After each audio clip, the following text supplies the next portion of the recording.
This is Christoph Yalik. This is Just Janet. And this is K. Colley. And this is the Just Nuggets Podcast.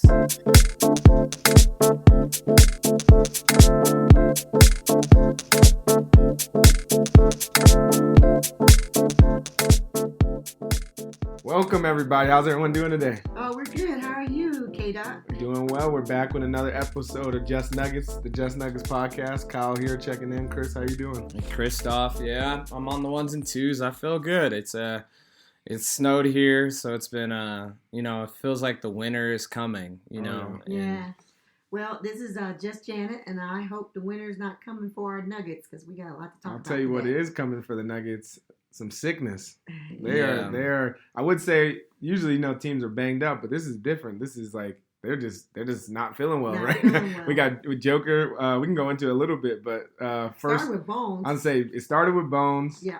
Bones then comes back, but then Joker's out, and then AG got sick. So we had a lot of people. So for this week's Nuggets, we can talk about the last night's or 2 nights ago now, the Knicks game, Nuggets versus Knicks. We're up by a lot. And then slowly but surely, not having Joker in the fourth kind of cost us. Where do y'all want to talk? Where do you want to take this one? I think the easy one to start with was that 17-2 run. Yeah. In the fourth. Mm-hmm. You're never going to win any game unless you're up by 30 points, allowing that in the middle stretch of the fourth quarter, and then the basketball gods gave them an opportunity at the end to salvage it and come back and make a play and. They couldn't get it done. There was a really, tic-tac call, I thought, on Jeff Green, on Randall. Ball didn't lie. He missed the front one. He got the second one. They went up by 1. And then I'll let you guys elaborate more on it, but one of the worst possessions I've seen from Jamal Murray in his career. And I think it was so sad, because, before he got injured, pre-injury, one of the things we could always count on with Maul was him to be just like the absolute closing dog. And he's shown flashes of it earlier. We talked about on prior episodes about him at San Antonio and how he closed that off.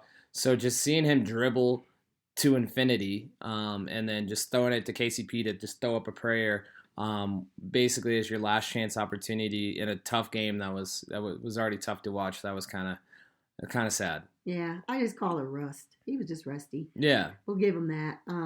He's going to learn from it. He'll learn from it, but I think that was just rust off. Other thing I would say is that, and I saw the stat, Joker, and that was the first time Jamal hasn't played with Joker since 2019. It was like January 2019 was the first time he hasn't played with him. And I think what you saw was Jamal feeling like he had to play up to higher, kind of like how anytime a team loses a player that's not there, they have to step up. But I think with Jamal right there, it is just rust, and it's just figuring out that you can trust other people on the team. Like I saw when Bones is coming in, hooping, playing his best, and down that stretch, because Bones you gotta remember, even after blowing that they had a 17-2 run. The Nuggets got back because Bones came in. He had 5 straight points. He had an and 1, and then he had another 2. So then they took the lead by 1. And I would like to see that ball go to Bones because he was a hot hand at that moment. But Jamal's finished so many games for the Nuggets. It's hard to say he can't take that shot because he can make that, and it did, and it just didn't fall. And I think sometimes when you play those games where you don't capitalize, you can start to blame one person, but it just seemed like as a whole the team just ran out of steam. I don't know if I can just be like, oh, Jamal. It's a very much a cliche, like one play doesn't end it or whatever. I'm just looking at it from a microcosm of what it is. Is when you're so used to someone coming through in a situation like that, it was kind of jarring. But I think within that, where it was even jarring to Jamal in that moment, was Jeff Green. I said it immediately when we were watching the game. Jeff Green comes and sets the pick, right?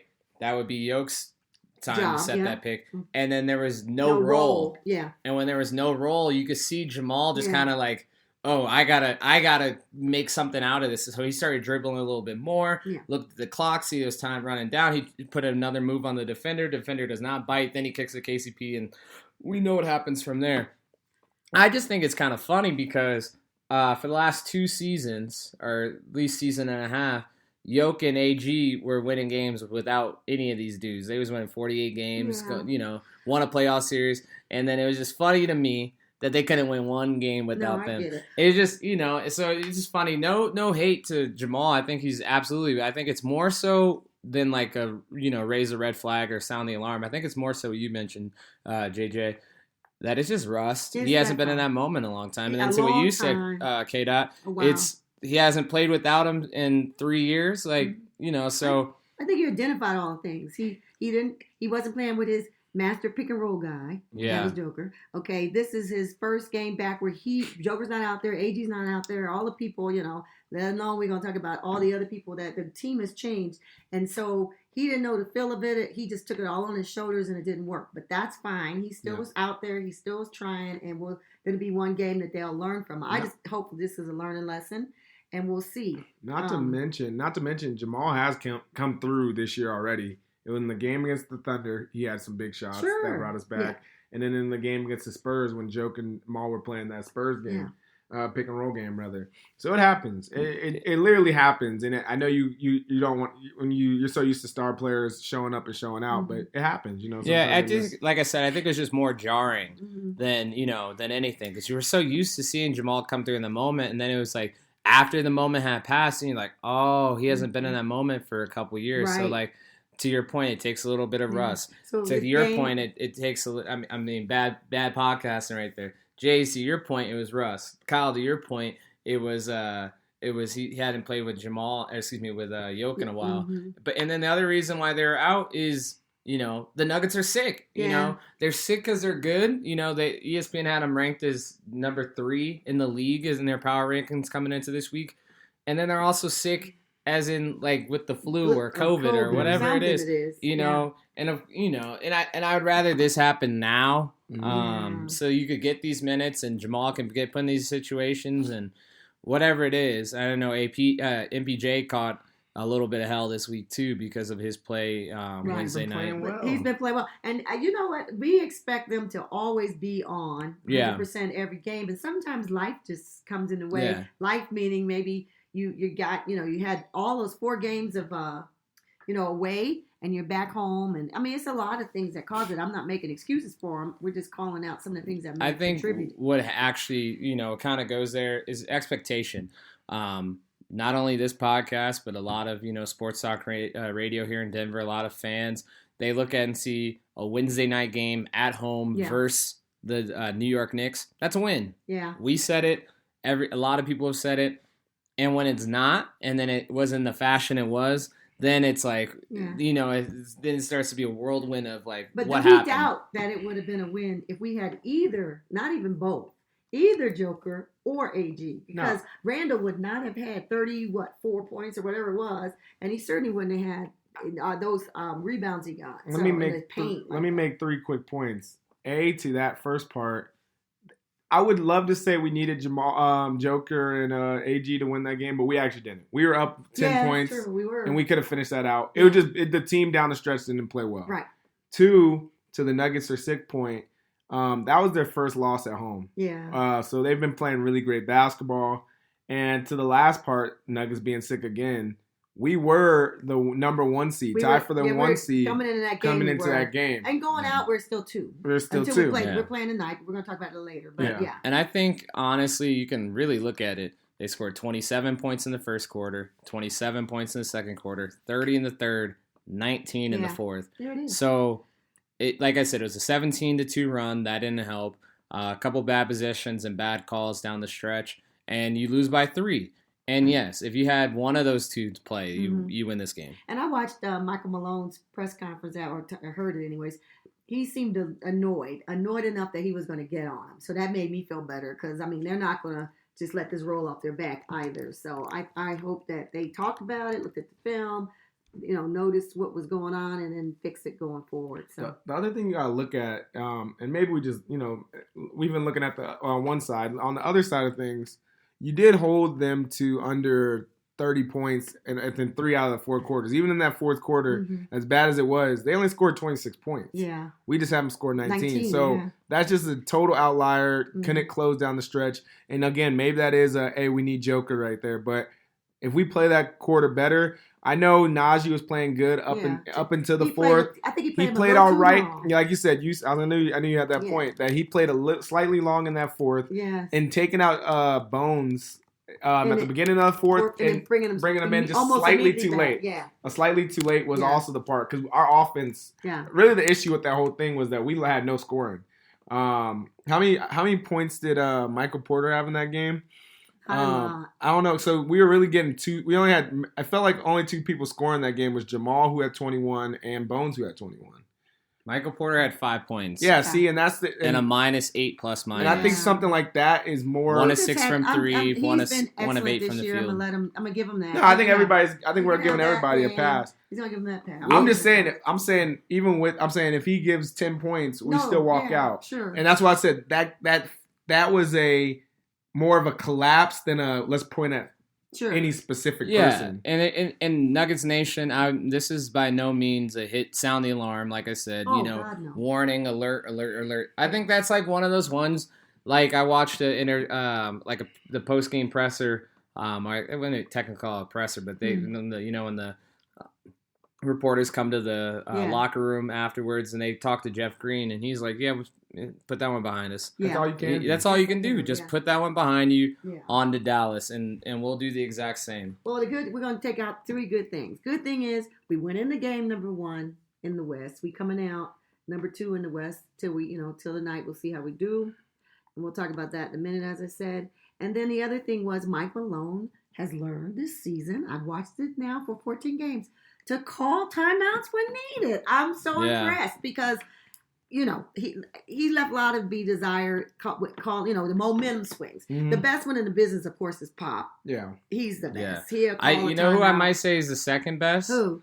Monty Williams. This is still not Nuggets, but I know. But Monty Williams might be the best. I saw, what was that? That must have been a couple nights when they were playing Golden State. And he called a timeout, and I immediately said, I've never seen Mike Malone do that. Yeah. When his team had the momentum and they started playing sluggish, they're playing good defense. They started playing sluggish. They maybe made 1 shot out of 3 times down there, but the defense, Golden State made none, and he just called a timeout after they made the bucket. And I was like, wait, timeout? Mm-hmm. Like that was a momentum. It was like, hey, let's calm down and da.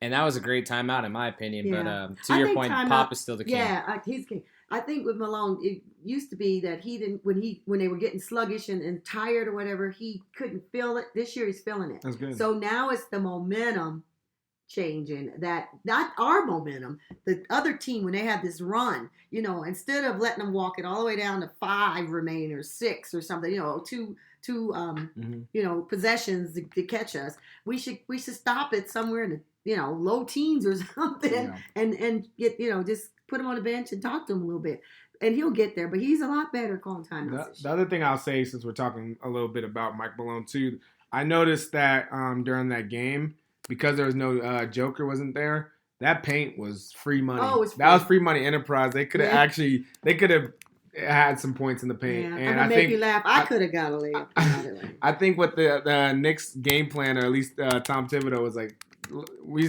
gotta play the Nuggets. They're the best. They're the top. I don't know if we're still the top, but we're like, if not 1, we're 2 in the NBA and 3-pointers, right? Yeah. So, which is still like, it hits the ear. Yeah. And I'm like, what? The Denver Nuggets? I know. They're not saying Golden State. I think the game plan was keep them off the arc, and if they want to get a bucket inside, we'll let them. But they're gonna probably shoot the 3. And I think there was moments that.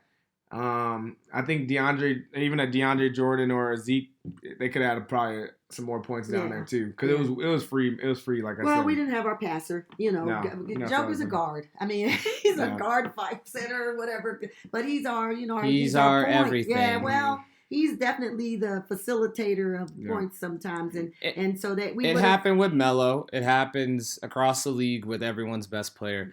When they're not in, it is very noticeable. Yeah. I know Milwaukee is playing excellent. Once more, it's not Nuggets. Yeah.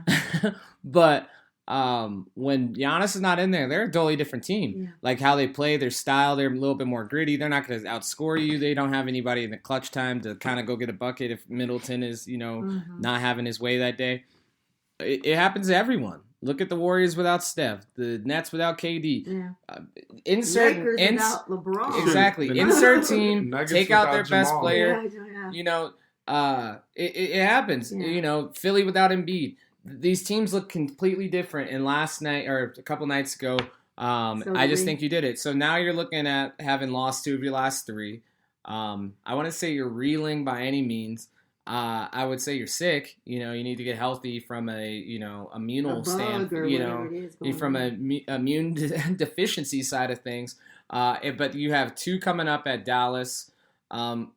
Being the novice that I am, or I think they'll probably split. I don't know if they're going to win tonight or Sunday, but I think they're going to win one of them, lose the other. Hopefully they win tonight, and then I'm proven wrong on Sunday, and we come back home and we right the ship here at home against Detroit.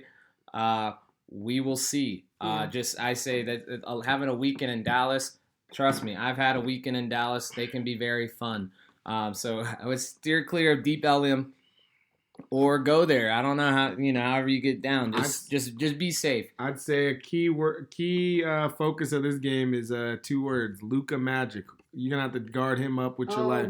Thank God we have AG coming back. I think tonight. Our next segment. No, it's still Nuggets versus Mavericks. But I'm just saying, as far as the key is, if you let Luka get off, that whole team starts going. So you're gonna have to figure out how at least to give him, When I say contain, I know it's hard to contain someone like Luka, but make his points hard. I think you send a lot of different defenders at him. We're going to need KCP to step up, AG to step up.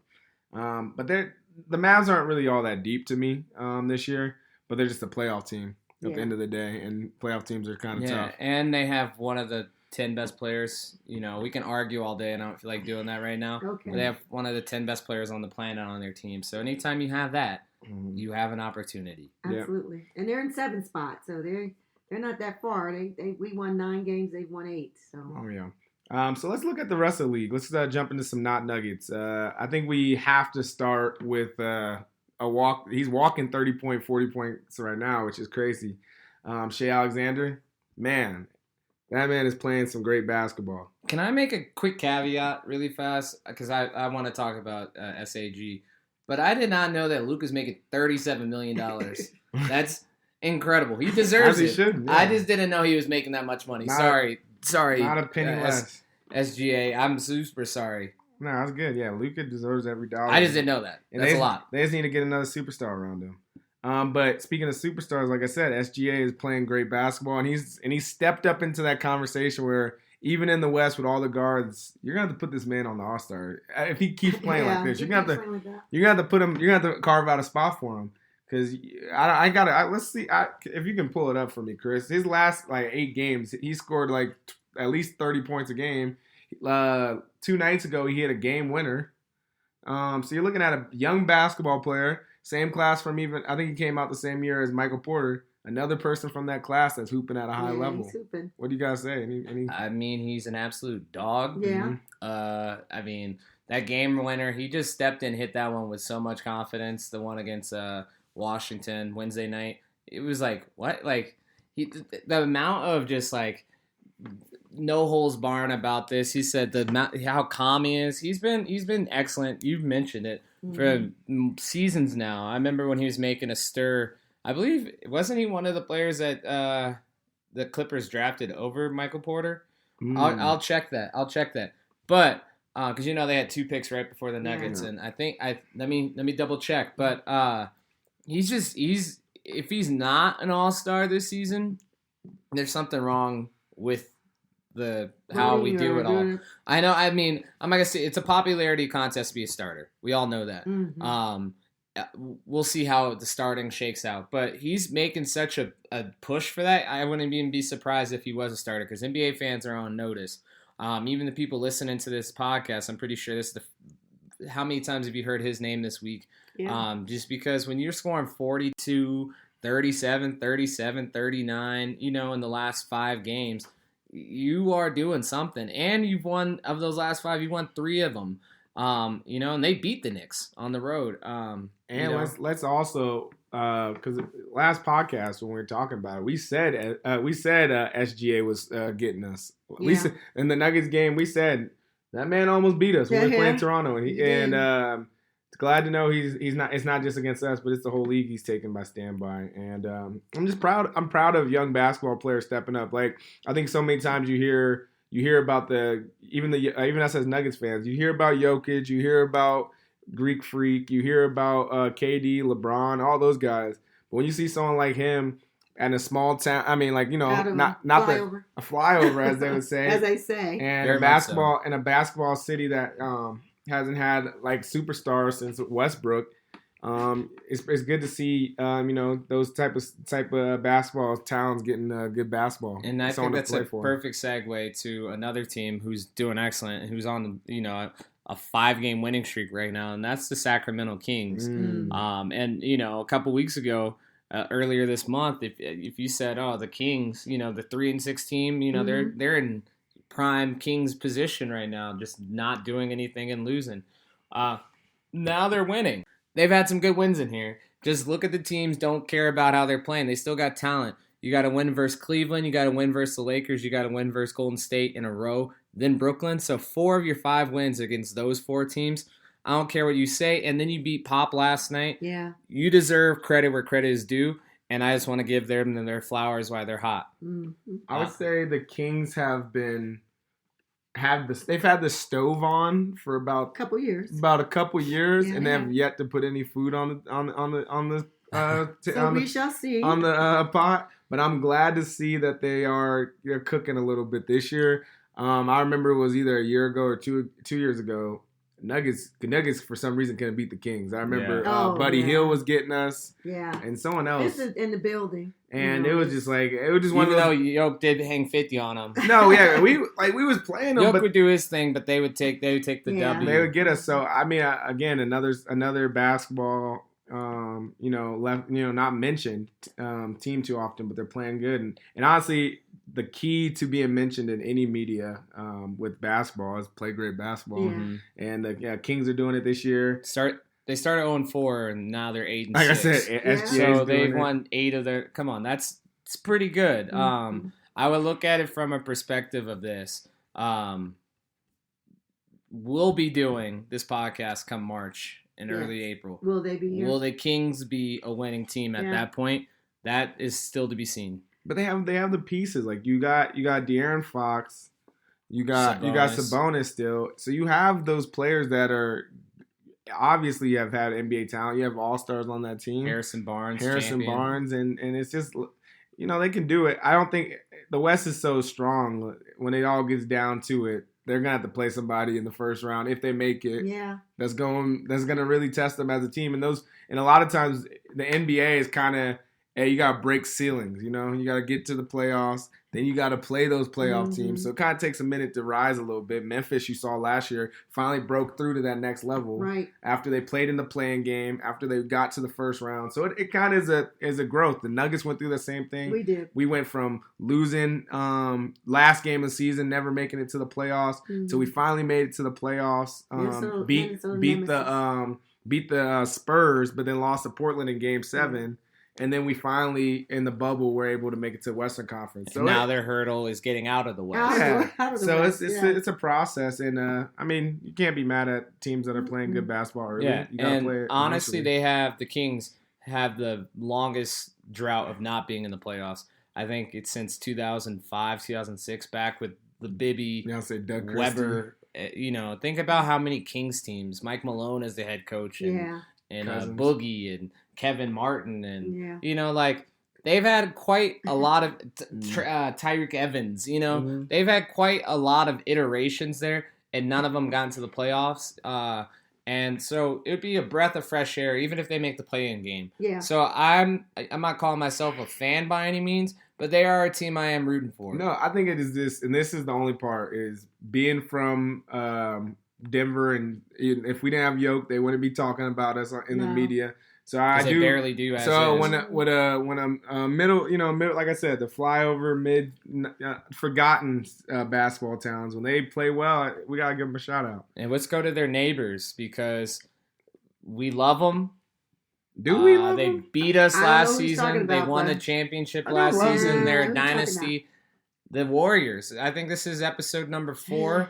And they are still, each episode have led with us, or at some point in the episode, us talking about how they haven't put it together yet. Can I Not tell you yet. why, Christoph? Why? Because we like to see the Warriors losing. Yeah. And as Denver fans, we do like to see them losing. Not as much And- as the Lakers, but I gotta say, I don't mind it. I don't mind them they're struggling. right there with the Lakers. Because the thing about the West is you can only struggle for so long Yeah. that it actually does start to sound the alarms. And B, if they mess around and they only get like to the 4th or 5th seed and they have to play somebody really tough in the first round, that's just better for the West. Yeah. But I will say this about the Warriors, which I think is very surprising. They took Wiseman down to the G League, Yeah, it's interesting. That's and interesting. he's a number one They had overall such pick. great hopes for him. He's I it's still kind of think like he's gonna come back and play Yeah. well, so I'm not counting. it's kind of that what out. you were saying with Jamal. It takes a little bit to get back into the Sure. groove, but you're talking about a guy that he got hurt or didn't. I don't really know his whole story either. He got drafted, got hurt, Yeah. missed the was out, season. missed the season, Now yeah. he's back, so he really hasn't had. It's kind of like how we used to be like with Bones. I mean, Bo's like.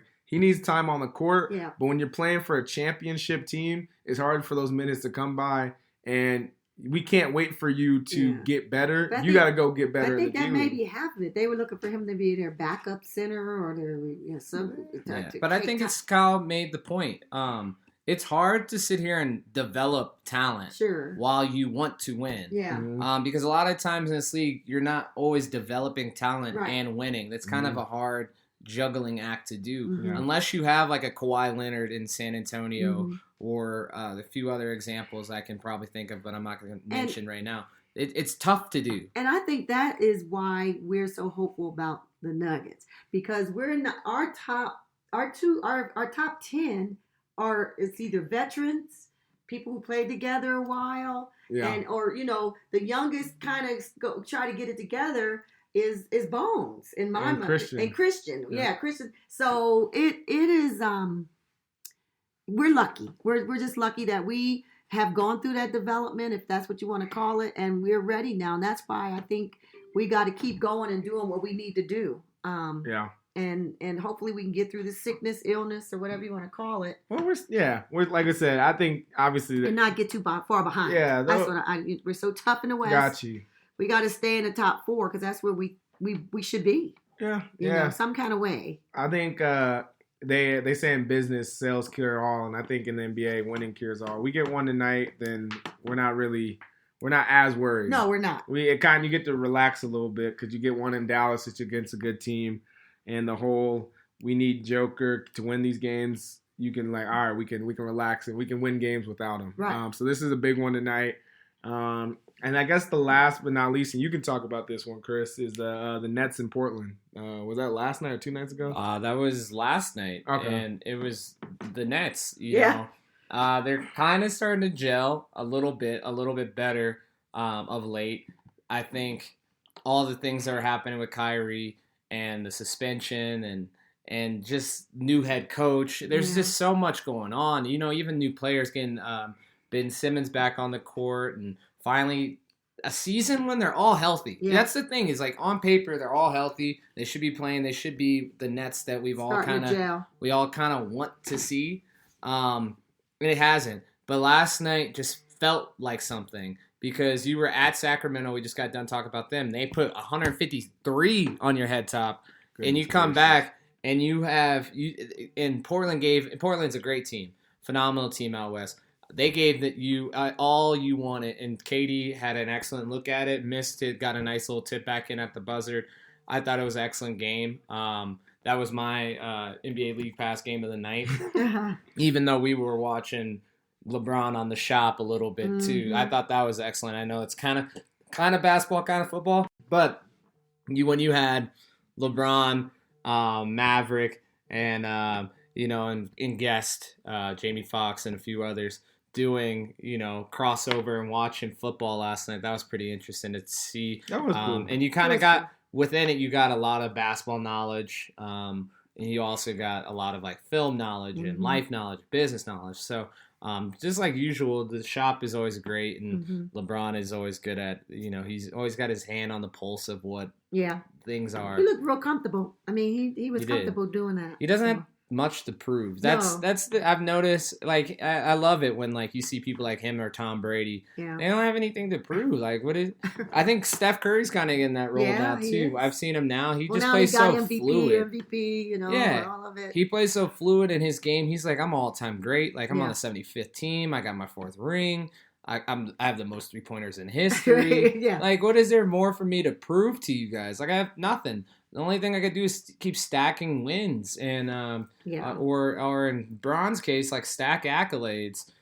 So you know, I think they're all timers, and you know, anyone listening to this podcast, anyone at this table, we all know it. So it's just kind of fun to watch them when they're at that carefree point in life. Right. Yeah. So.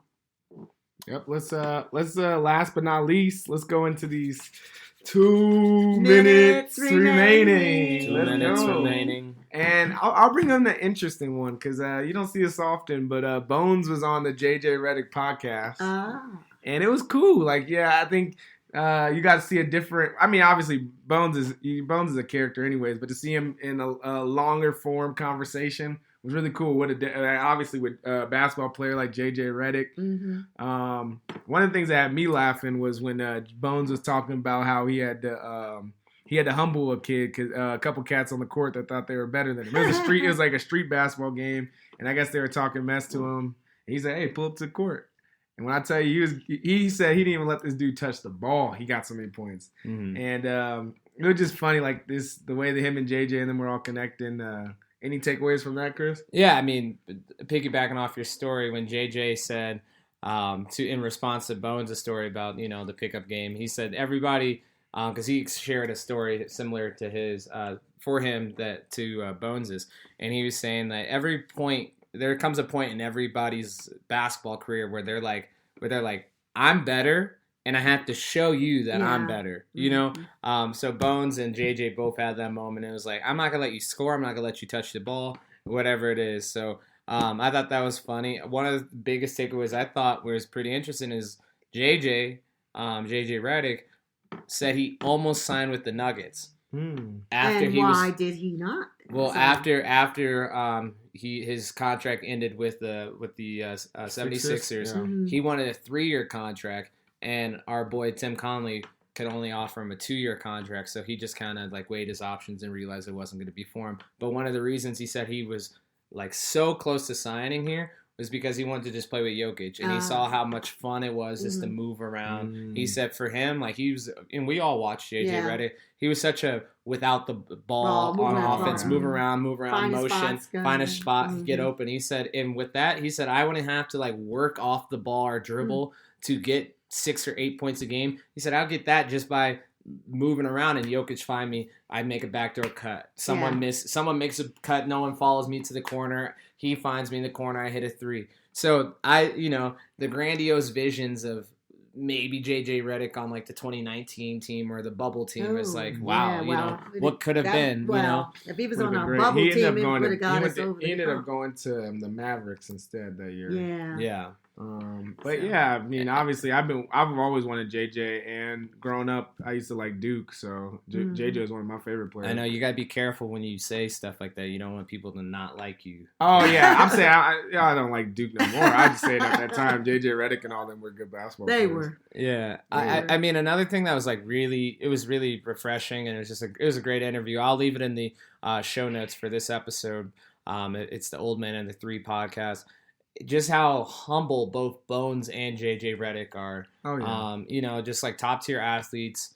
Obviously have great backgrounds, have success in this league now, and names that people know. Just the humility of it, of them both. And I thought it was funny how they talked about how Jokic doesn't do any interviews, and he said, and Bones was like, I'm even on. JJ was like, the only thing he's like the back-to-back MVP, reigning MVP. And the only thing we know about him is that he likes horses, and then Bones is like, I'm on his team, and that's all I know about him. Yep. So he said they're like really secluded and really private, but they're just like great people to be around and stuff. I just think it's fun to see Bones grow up. I mean, he's become a fan favorite. He knows his role. He has a role. I mean, I think when you're on a team and you're new, even though this is his early years here, he now knows what his role is. I'm coming in about this time in the game, I'm scared. They need me to do this, and this, and if it's sluggish or whatever, I'm gonna take it over. I think he's growing up, and I think by the end of this season,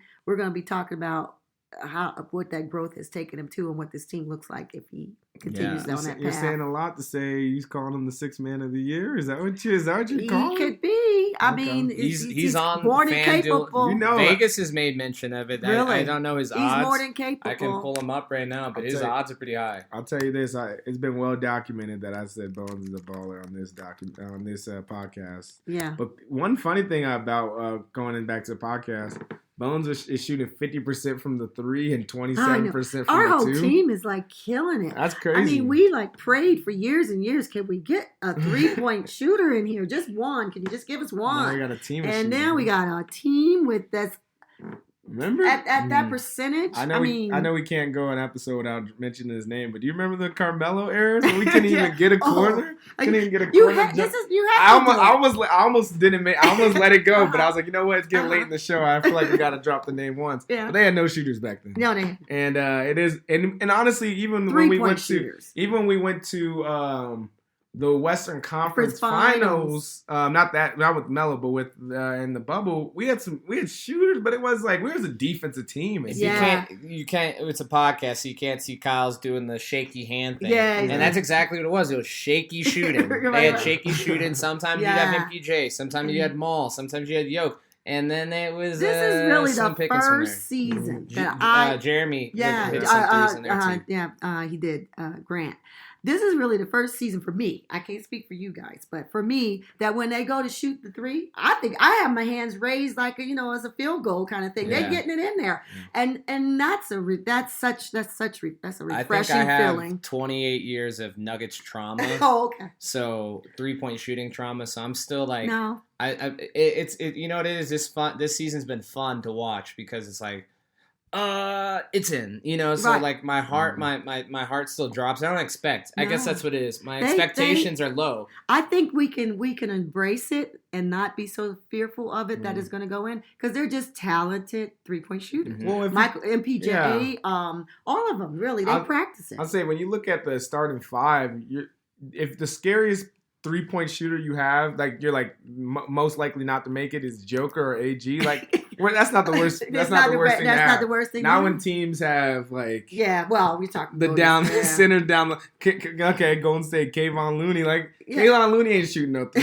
Draymond that ball needs to hit him right at the top of the arc. Yeah, he needs to bend the shoot. Then he's gonna hit it. Yeah, but Steph and Clay and all them make enough for Poole makes enough for them. Yeah, but, so I'm not crying any tears for them. No, but it's been a great show, and before we sign off, you got something else? What you got? No. It's just concluding. I got you. Go ahead. Bones is if you guys want to place your bets out here on FanDuel or BetMGM, he's plus 4,000 for 6 man a year. The guy leading the way is Russell Westbrook. So take that information and bet and as what you is will. his odds, Russell Wilson? He's plus 140. So.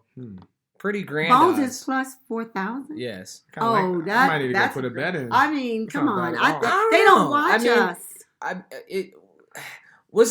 I will bet that come the new year. Was pushed till 2023. Bet now? That seems fair. What is it? You put a couple dollars and that's not a bad bet. Hey, listeners, Kyle, I'll say the same thing to both of you guys. Bet as you bet. Yeah, I say arguably. Don't listen to me. I'm not the best sports bettor on the planet. All I'm saying is if he continues on this path, he stays healthy and all things go.